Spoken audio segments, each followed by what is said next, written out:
Hello, it's Przemek Chojecki here, and today I want to talk about something super interesting in context of crypto and blockchains in general, namely MetaMask and the whole Web3.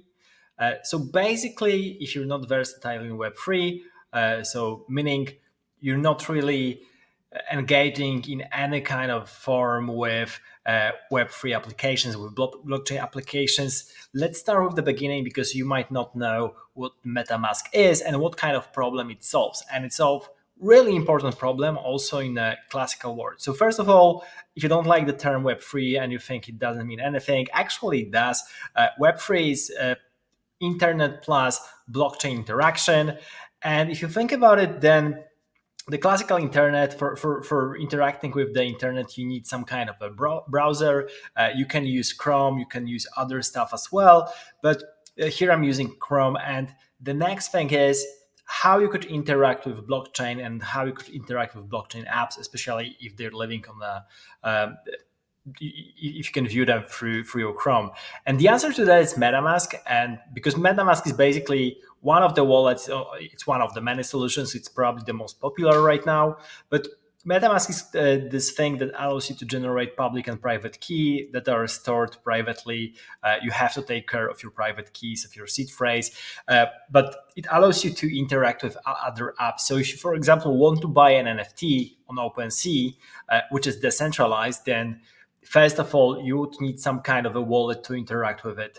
And that's where MetaMask comes in handy. So, for example, if you were to buy a Bored Ape Yacht Club NFT, then you would need to create the non-custodial wallet, so your own wallet that you're responsible for holding, and then put some money into it. So put some ETH or DAI USDC, but put some cryptocurrency, probably either using your credit card, because right now you can buy crypto with credit card on MetaMask directly, but most usually people go through Binance, Kraken, Nexo, OKX, or other crypto exchange where you deposit funds, the traditional funds, fiat, and then you change that into crypto, and then that crypto you can move to MetaMask to your own wallet. That's the easiest situation.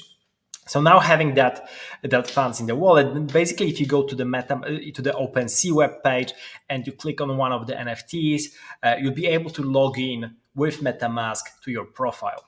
And that's where the magic happens, because if you think about it, then MetaMask or other crypto wallets solve really important problem, and that is API to login and registration.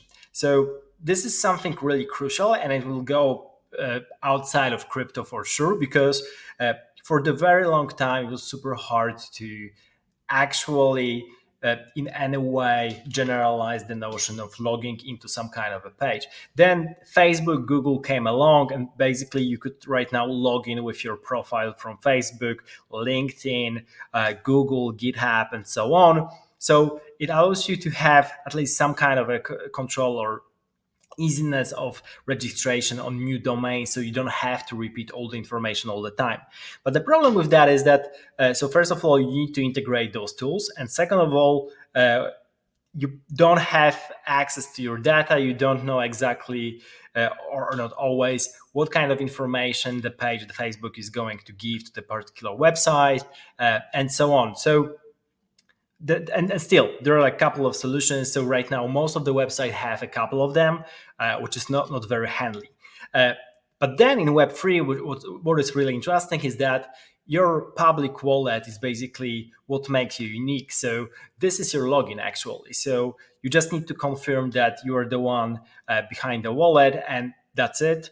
That's your way to register to new domains, to actually go along to other websites, and basically you can log in and register. It's as easy as that.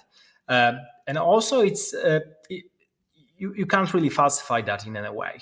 Of course, the other problem is how you keep that secure, because you need to think about the security then, because of course, if someone were to get your keys, then they basically get access to your whole MetaMask, and they'll be able to interact with the Web3 as they would as you. So that would be problematic. But if you're really good with security, then that solves the problem of logging in, registering for new domains, and you have all the things in one place.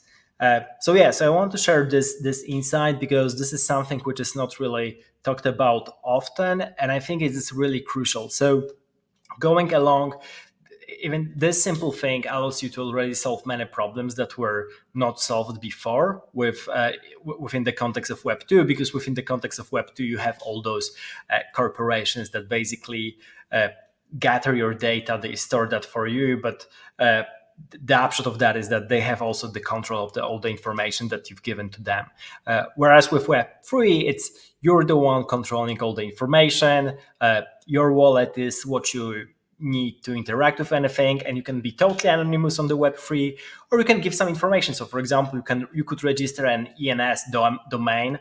So, for example, .eth, and then instead of using your public wallet address, you could mask that with your ENS domain, which could be your name, surname.eth, or something like that.